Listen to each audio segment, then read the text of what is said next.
Salam, shalom. Paix à vous tous. Bienvenue sur le site de la vie, le site Abdelmachid, serviteur du Messie. Dans la rubrique Vérité, réalité, nous allons parler aujourd'hui de la Trinité.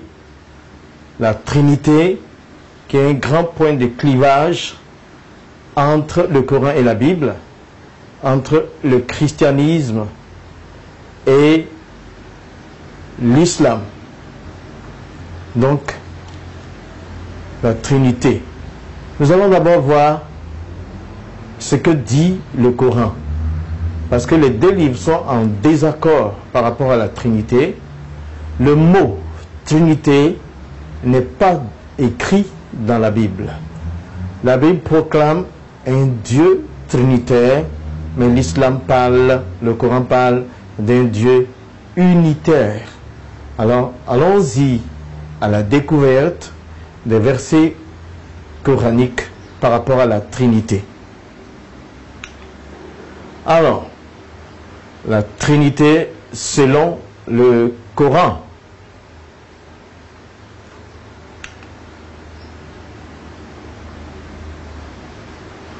Le Coran déclare carrément il n'y a pas de Trinité. Dans la 4e sourate, le verset 171. Voyons le contenu de cette sourate.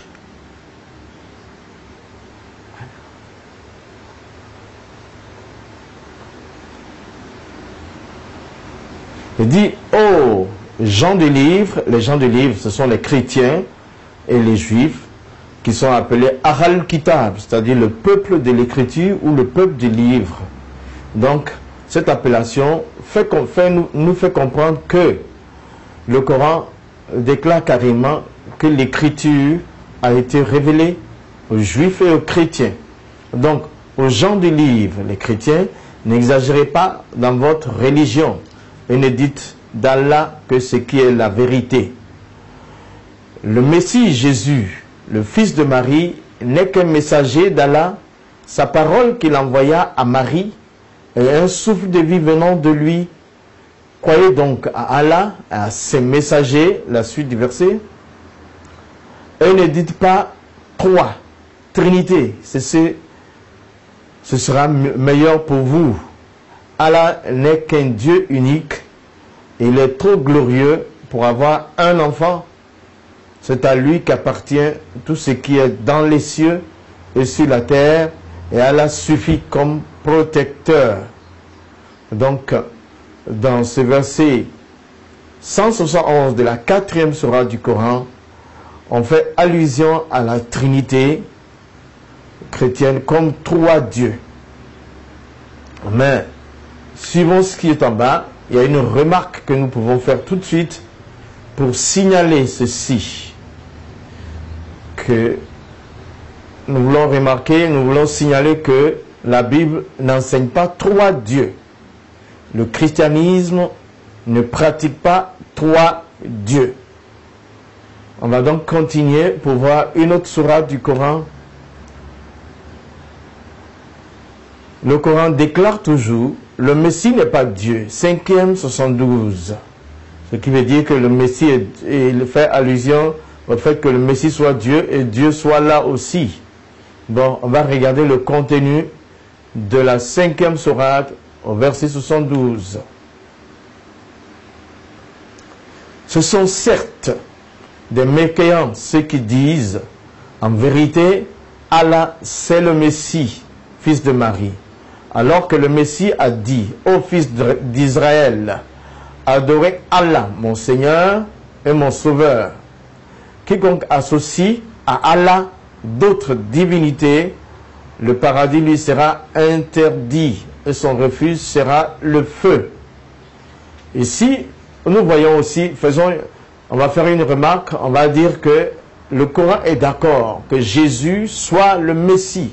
Comme la Bible le dit aussi, Jésus c'est toujours le Messie. Mais il dit ici, dans la Sourate 5, verset 72, que le Messie est Dieu, le Fils de Marie, plus le vrai Dieu. Donc voilà donc ce qui sous-entend que le Coran affirme dans le verset 72 de la 5e sourate qu'il y a deux dieux pour les chrétiens. Mais voyons encore, nous faisons une remarque pour dire ceci. Qu'est-ce que la remarque? La remarque, nous dirons que la Bible n'enseigne pas trois dieux. Le christianisme n'associe aucune divinité à Dieu.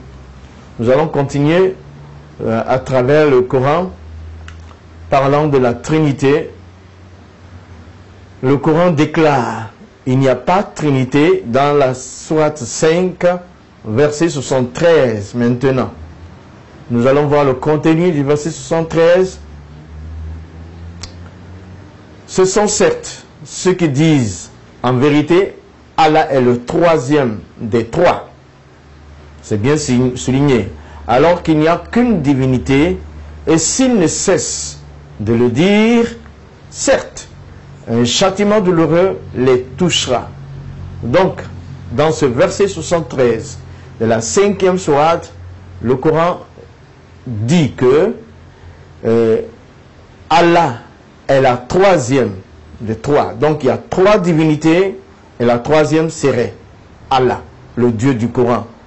Bon, donc cela est associé, cela veut dire que le Coran sous-entend qu'il y a trois dieux pour les chrétiens, pour le christianisme, ce qui n'est pas la réalité. Nous allons voir, il y a une remarque qui a à faire aussi, toujours, on va faire remarquer quelque chose, on va faire remarquer la Trinité selon le Coran. Premièrement, la Bible n'enseigne pas trois dieux. Le christianisme ne pratique pas trois dieux. Deuxièmement. Alors on va continuer de parcourir certains versets coraniques qui parlent de Trinité encore. Je rappelle que ce mot Trinité est théologique simplement et il n'est pas dans la Bible. Mais le Coran fait allusion à ça ici. Le Coran déclare qu'il n'y a pas de Trinité. Il n'y a pas de Trinité dans la sourate 5 au verset 116. Sourate 5, verset 116, comme vous voyez dans le diapo là. Voilà, on va regarder le contenu de cette sourate. Il dit, rappelle-leur le moment où Allah dira, ô Jésus, fils de Marie, est-ce toi qui as dit aux gens, prenez-moi ainsi que ma mère pour deux divinités en dehors d'Allah? Il dira, gloire et pureté à toi. Si j'avais dit, tu l'aurais su, tu sais ce qui est en moi et je ne sais pas ce qui est en toi. Tu es le grand connaisseur. Alors ici, le Coran nous met en face d'un dialogue entre Allah, le Dieu du Coran, et Jésus dans le Coran. Alors, le dialogue là, Allah interpelle pratiquement Jésus ici, et même lui dit, c'est toi qui as dit de te prendre pour divinité, et ta mère aussi, en dehors de moi. Donc, le verset sous-entend qu'il y a trois divinités. Il y a Jésus qui est Dieu, il y a sa mère qui est Dieu, et puis il y a Allah, le Dieu du Coran, qui est Dieu. Alors, nous allons faire la remarque à ce sujet. Encore, on fait cette remarque pour déclarer que dans le verset 116 de la 5e sourate, la Bible n'enseigne pas trois dieux. Et ce dialogue coranique que nous voyons dans le Coran n'est pas biblique. La Bible n'enseigne pas trois dieux. Jésus n'est pas reconnu comme Dieu, le Père comme Dieu et aussi la mère comme Dieu. Ce dialogue entre Jésus et Allah, le Dieu du Coran, ne figure pas dans la Bible. Ce n'est pas un dialogue biblique. Donc, premièrement, dans la remarque, la Bible n'enseigne pas trois dieux. Et deuxièmement, ce dialogue n'est pas biblique. On va encore essayer de voir la 29e sourate, la sourate l'araignée en Kabut, le verset 45. Dit quelque chose ici. qui va commencer à nous situer dans les faits. Le contenu du verset dit, et s'adressant toujours aux fidèles musulmans, leur Dieu, le Dieu du Coran dit, et ne discutez que de la meilleure manière avec les gens du livre, sauf ceux qui sont injustes. Et dites, nous croyons au livre qu'Allah a fait descendre vers vous ainsi que vers nous, tandis que notre Dieu et le vôtre est le même. Et c'est en lui que nous nous soumettons. Donc, ici, ce verset 45 de la sourate 29 conseille aux musulmans de ne discuter que de meilleure manière avec les gens du livre, donc avec le peuple du livre, Ahl Kitab, de discuter pratiquement pas, sauf ceux d'entre eux qui sont injustes. Mais je fais remarquer qu'aucun chrétien né de nouveau ne peut être injuste, parce que il a été justifié par le sang de Jésus. Ben, le conseil est pour les musulmans, selon le Coran. Ne discutez pas. Si vous devez discuter avec le peuple des Écritures, les chrétiens, les juifs, faites-le de meilleure manière, gentiment, parce que ce sont des gens qui sont bien. Mais s'il y a sauf s'il y a des injustes parmi eux. Alors, ça c'est la première partie du verset. Deuxièmement, il dit, dites, nous croyons au livre qu'Allah a fait descendre vers vous. Leur dit seulement, nous croyons au livre que Allah, le Dieu du Coran, a fait descendre vers le peuple des Écritures, c'est-à-dire les chrétiens. Donc le musulman ici doit dire, je crois au livre que le peuple des Écritures a reçu d'Allah, du Dieu du Coran. Non. Et puis, dire aussi que leur livre, le livre du peuple des Écritures et le livre des musulmans, c'est le même livre. Le Dieu du peuple des Écritures, c'est-à-dire les chrétiens et les juifs, et le Dieu du musulman, c'est le même Dieu. C'est le verset 45 de la sourate 29 qui dit cela, qui recommande aux musulmans de répondre ainsi aux chrétiens. Votre Dieu, c'est le même Dieu que nous avons. Votre livre, c'est le même livre que nous avons, dit le verset. Mais la remarque que je fais tout de suite, c'est, est-ce que le Coran enseigne 3 dieux pour les musulmans? Est-ce que dans le Coran, le Dieu du Coran, il enseigne qu'il y a 3 dieux pour les musulmans? Non. S'il n'y a pas 3 dieux pour les musulmans, donc il n'y a pas 3 dieux pour les chrétiens.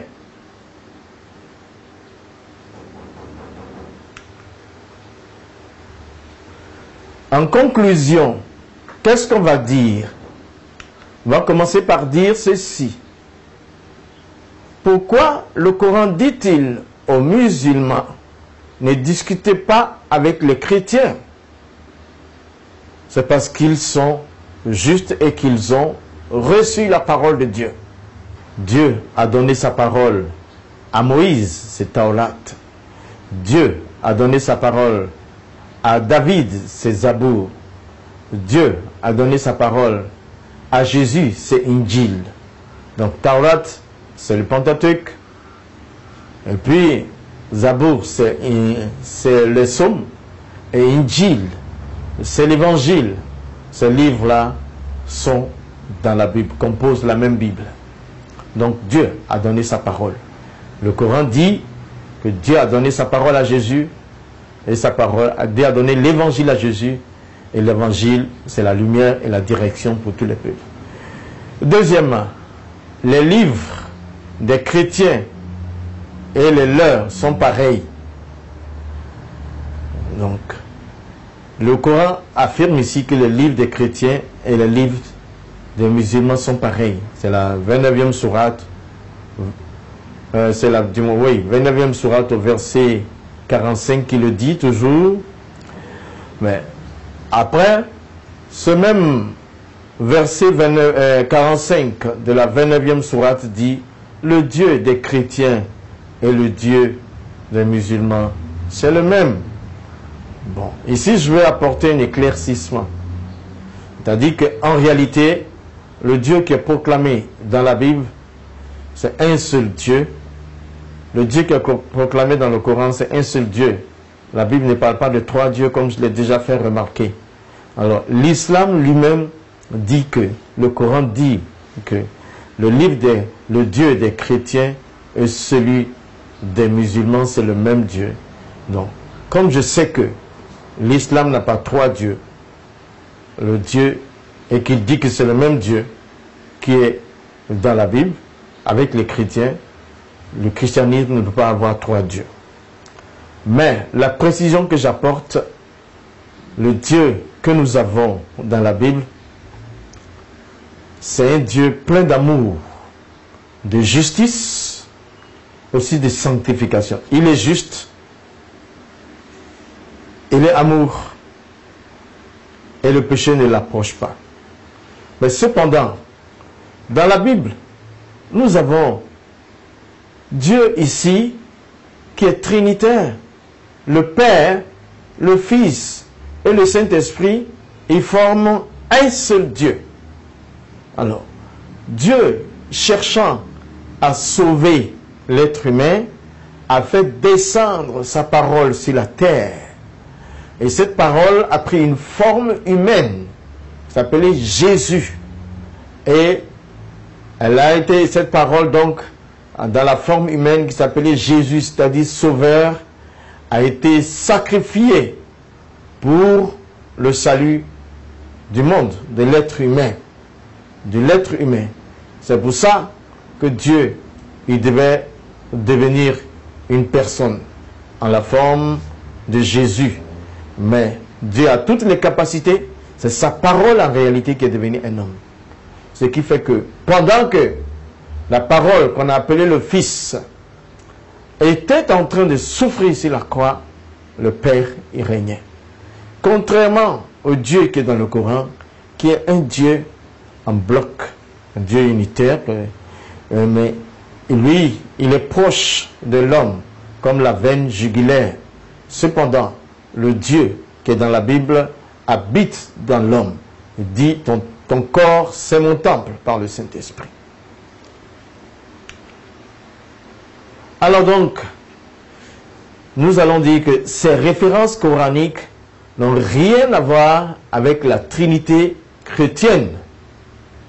Le Coran fait allusion à une secte du nom de Mariamite. Mariamite. Mariamite. Donc la secte Mariamite dans le temps, comment elle se comportait? Elle se comportait de manière suivante. Il y avait Isis, qui était la divinité masculine, donc le dieu de la bonté, la divinité de la bonté. Et il y avait Osiris, qui était la divinité féminine, donc c'était la femme d'Osis. Et ils ont eu un enfant qui s'appelait Horus.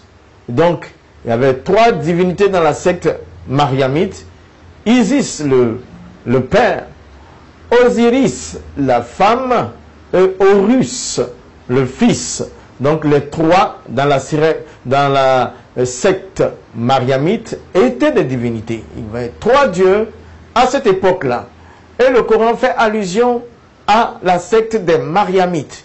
Ceux-là, à l'apparition donc, ayant eu connaissance, du moins, ayant eu connaissance de la foi chrétienne, la secte mariamite dit, bon, nous avons déjà connaissance de Dieu comme Père, donc on va dire le Dieu Père, le Dieu de la Bible, ils ont dit, donc nous aussi nous connaissons que il y a un Dieu qui est le Père, et comme Osis est le Père, et Osiris est la femme, et Horus le fils, donc on a déjà une connaissance, les mariamites se sont dit, et donc ils ont pris Jésus pour le fils, ils ont pris Marie pour la mère, ils ont pris le père aussi pour un père physique, comme un père physique. Donc ils ont accordé à la foi chrétienne 3 divinités. C'était la secte mariamite. Donc, la foi chrétienne, dans le temps, a combattu cette secte. C'est d'elle que l'islam parle. Sinon, le Coran fait allusion à la secte mariamite, croyant que c'est ainsi une trinité chrétienne. La secte mariamite apporte une trinité diabolique. Ce n'est pas la trinité biblique. Dans la Bible, la mère n'est pas Dieu. Le Père et le Fils et le Saint-Esprit forment un seul Dieu. Le Saint-Esprit n'est pas visible. Le Père et les deux se retrouvent. Le Père et le Fils et le Saint-Esprit forment un Dieu. Le Fils n'est autre que la parole de Dieu qui a pris une forme humaine. Et le Saint-Esprit, c'est l'Esprit qui est en Dieu. Et Dieu qui existe est le Père. Donc, la secte mariamite est citée par mégarde, par méconnaissance, comme le Dieu qui est dans la Bible. Non, ce n'est pas ça. Alors, ici, nous avons Matthieu, chapitre 3, versets 16 à 17, qui dit, au verset 16, « Dès que Jésus eut été baptisé, il sortit de l'eau. Et voici, les cieux s'ouvrirent, et il vit l'Esprit de Dieu descendre comme une colombe et venir sur lui. » Donc, Jésus sortant des eaux de baptême, il a été baptisé dans le Jourdain. Les cieux se sont ouverts. Il y avait une foule au Jourdain ce jour-là. Les cieux se sont ouverts et l'Esprit de Dieu, pour se faire voir, a pris une forme corporelle de colombe, est descendu sur Jésus, qui est la parole de Dieu, devenu un homme, donc appelé le Fils. Le Fils. Et la voix du Père a parlé des cieux, a dit, celui-ci est mon Fils bien-aimé, en qui j'ai mis toute mon affection. Donc cette image-là, sur cette scène, vous avez les 3 éléments unis qui sont la Trinité biblique. Le Père qui parle et désigne Jésus comme étant le Fils. Et Jésus est le Fils comment? Parce qu'il est la parole du Père qui a pris une forme humaine. Le Coran même dit Issa, Kalimatullah, Jésus, parole de Dieu. Donc c'est pareil ici. Jésus qui sort des eaux de baptême est appelé le Fils par le Père. Ce n'est pas une invention humaine. C'est le Père même qui a parlé du ciel et a déclaré celui-ci, donc Jésus, est mon Fils bien-aimé en qui j'ai mis toute mon affection. Toute l'affection du Père se trouve en Jésus. C'est pourquoi, en passant par lui, on peut être sauvé. Et Jésus n'est autre que la parole de Dieu. Donc, la parole de Dieu qui est devenu un être humain sort de l'eau du baptême et la voix du Père se fait entendre pour dire qu'il est le Fils. Et le Saint-Esprit qui est dans le Père prend aussi une forme corporelle de colombe, qui est aussi en Jésus, prend une forme corporelle de colombe et vient descendre sur Jésus pour que l'on sente que l'Esprit de Dieu est en Jésus et que l'Esprit de Dieu est au Père. Alors là, c'est un tableau divin. C'est ça que proclame la Bible. Le Père, le Fils et le Saint-Esprit sont un seul. Mais remarquez, pendant que la voix du Père se fait entendre, Jésus ne parle pas, parce que c'est la même voix. Quand le Père parle, le Fils ne dit rien. Et quand le Fils parle, le Père ne dit rien, parce que le Fils est la parole personnifiée. Donc, c'est ainsi. Sur ce fait, je vous invite à regarder une petite vidéo de 5 minutes où le Zacharia Boutrous nous parle de la Trinité. Voilà. Sinon ici, la Bible proclame le Père et le Fils et le Saint-Esprit font un seul Dieu. Donc je vous invite à regarder cette vidéo. Question. Shall we tackle the first part then? Okay. Let's begin at three gods. We don't believe in three gods, as I have explained before in the previous question. We believe in only one God, no associates. This business of three gods has never occurred in Christianity. It could be that our beloved Muslims misinterpreted the word Trinity and understood it as three gods. And this led us to the second part of the question. What is the concept of Trinity in Christianity? Where does this come from? Who's the first person who said that? The first person to tell us about this is the Lord Jesus himself, in the Gospel according to Matthew.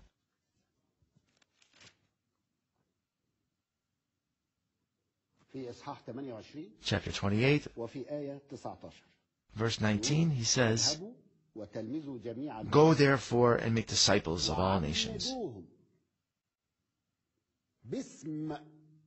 baptizing them in the name of the Father, and of the Son, and of the Holy Spirit." He said in the name, that in the singular. He did not say in the names. Had they been three different beings, Jesus would have said in the names. But because they are singular, in the name. In the Epistle of St. John, it also says that witnesses in heaven are three, the Father, the Word, and the Holy Spirit. And these three are one. How come then? Oh, yes. I was about to ask you the same question. How come? What is the concept you just asked about now? This is it, certainly. What is the concept of Trinity? How can it be? What is the Trinity, and how can they be one? Right? Okay. This is a very important part. And I believe that's what makes our Muslim brothers and sisters.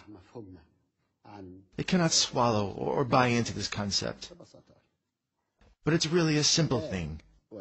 There is the Father, the Son, and the Holy Spirit. And of course, the first thing that I want to emphasize to our Muslim brothers is that when I say this, I don't mean at all any sexual or physical or identical relationship at all. It is a well-known fact in all languages, and specifically in Arabic, that there are only two types or two styles of talking, either literal or rhetorical or figurative, would carry other meaning. So let's start with the word Father and Son. If we are talking literally, then there is a man who married a woman and gave birth to a son. But we are not talking literally. And this is not what we mean by it. Even the Quran itself says so. The Quran says that it's impossible for God to have a child or to have a wife or a consort. We never say that God, may he be exalted, has married and had a child. This is not what we say. Okay, then, where did the Quran get this from? I will tell you. There was a heresy in the 5th century, before Islam, because Islam emerged in the 7th century. There was a heresy in the 5th century. A heresy means a strange teaching, unbiblical teaching.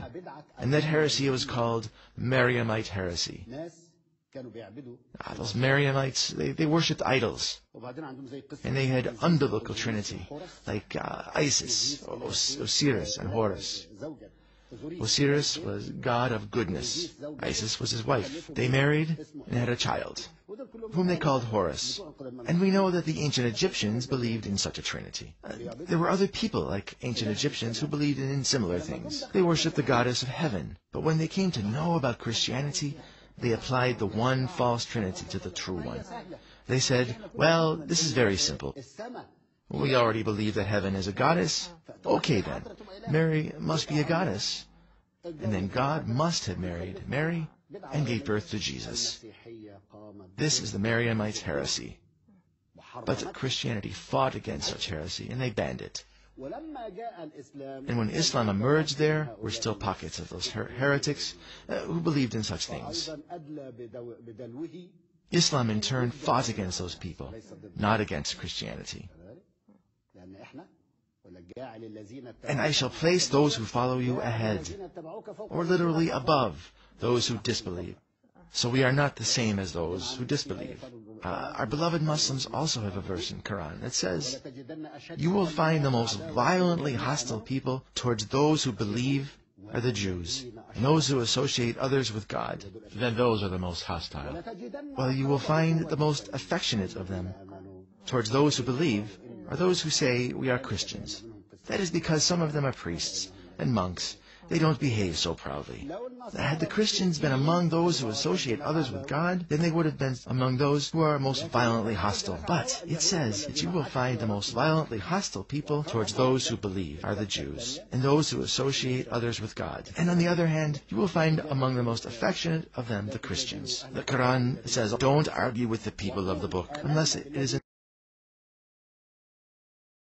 been sent down to us and in what has been sent down to you. Our God and your God is the same one." Please, Father, we still need more explanations on the topic of the Trinity, because I still see that that topic is a bit difficult still. Certainly it is, but I am not done yet. It is just going bit by bit. So now we come to the Trinity, the triunity. There is a very simple comparison. It's really easy to understand if one tries to understand it. But you know what the problem is? Whenever I talk to a beloved Muslim man or woman, he stops his ears.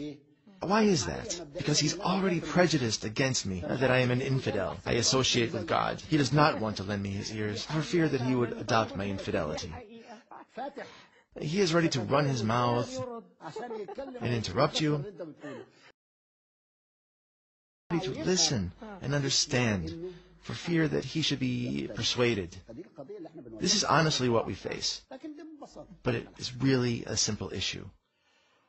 The Bible said that God created man in his likeness and in his image, but we know that God doesn't have a physical image. He has no nose, no ears. What then did God mean by that? He meant that man has an intellect, a speech, and a spirit. This is the Trinity. Intellect, speech, and spirit. Man also has a body, a physical being that has an intellect with which he thinks, and he has a spirit by which he lives. So the same one man has the three. I cannot then say Nahid is three.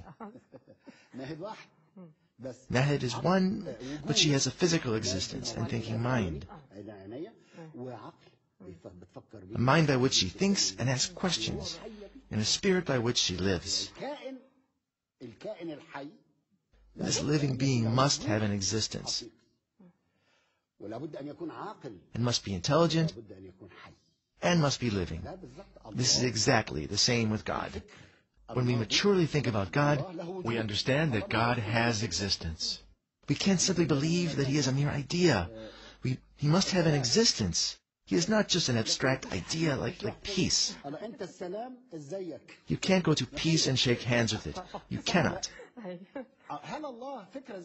Is God a mere idea? Pour finir, regardons cette référence. Jean 11, verset 25. Jésus lui dit, « Moi je suis la résurrection et la vie. Celui qui croit en moi vivra, quand même il serait mort. » Donc Jésus, il donne la vie. Il donne la vie ici, quelques instants après, il a ressuscité Lazare de la mort. Et donc, regardons ceci. C'est pour ça qu'il peut dire à toi qui regardes cette vidéo, en vérité, je vous le dis, celui qui écoute ma parole et qui croit à celui qui m'a envoyé à la vie éternelle ne vient pas en jugement, mais il est passé de la mort à la vie. À cet instant, si tu entends la parole du Christ et que tu crois que le Père l'a envoyé, et pendant que lui, il est la parole du Père devenu un être humain, si tu crois à celui qui l'a envoyé, le Père, en écoutant la parole du Fils, tu auras la vie éternelle. C'est une vie qui ne finit point. Et tu ne seras pas jugé pour l'entrée au paradis. Parce que celui qui juge aussi, Dieu va juger ce jour-là, et il va juger par la parole. Alors le Fils, qui est la parole, sera assis à la droite du Père. Mais il est passé donc, tu seras passé de la mort à la vie. Donc moi, personnellement, j'aimerais que tu fasses la connaissance de Jésus-Christ. Et si la Trinité biblique, c'est le triomphe de l'unité et de la puissance de l'amour de Dieu. Donc pour conclure, chers auditeurs, chers frères, Abdallah ou Youssouf, c'est très fraternellement que je te dis, Jésus t'invite, Dieu le Père t'invite à travers Jésus pour que tu aies la vie éternelle. Donne-lui ta vie. Le jugement ne sera pas, il n'y aura pas de jugement pour toi. Simplement, en acceptant Jésus, il effacera tes péchés. C'est ce pourquoi il est venu, pour que tu aies la vie éternelle. Et l'amour de Christ est encore là. Personne n'arrive au ciel avec ses péchés. Jésus aussi ne montre pas un chemin pour le ciel. Il est lui-même le chemin. Il dit ainsi, Anna, moi, Hoa, je suis, Tariq, le chemin, Wal Haq, la vérité, Wal Hayat, la vie. Il dit encore, Leïza Ahad, pas un seul. Il a Ani, qui ne vienne à moi. Il a Abi, ne peut arriver au Père. Jésus seul est le chemin pour le ciel. Donne-lui ta vie. Donne-lui ta vie. C'était ainsi dans la rubrique Vérité et réalité du site de la vie Abdel Masih, le site du serviteur du Messie. Quelques minutes, regardez cette rubrique Vérité et réalité. En vérité, Jésus est le Messie. En vérité, il est la parole de Dieu. En vérité, il est l'Esprit venant de Dieu selon le Coran, mais il est la parole devenue un être humain. En vérité, c'est lui qui est le médiateur entre les hommes et Dieu. En réalité, la Trinité biblique, c'est le Père, le Fils et le Saint-Esprit qui forment un seul Dieu. Que Dieu vous bénisse, que Dieu vous bénisse. Salam, shalom.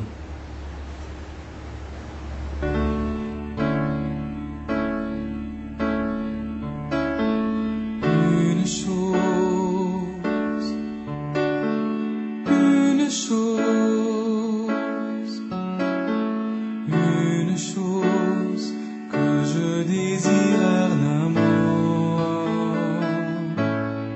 je voudrais habiter dans la maison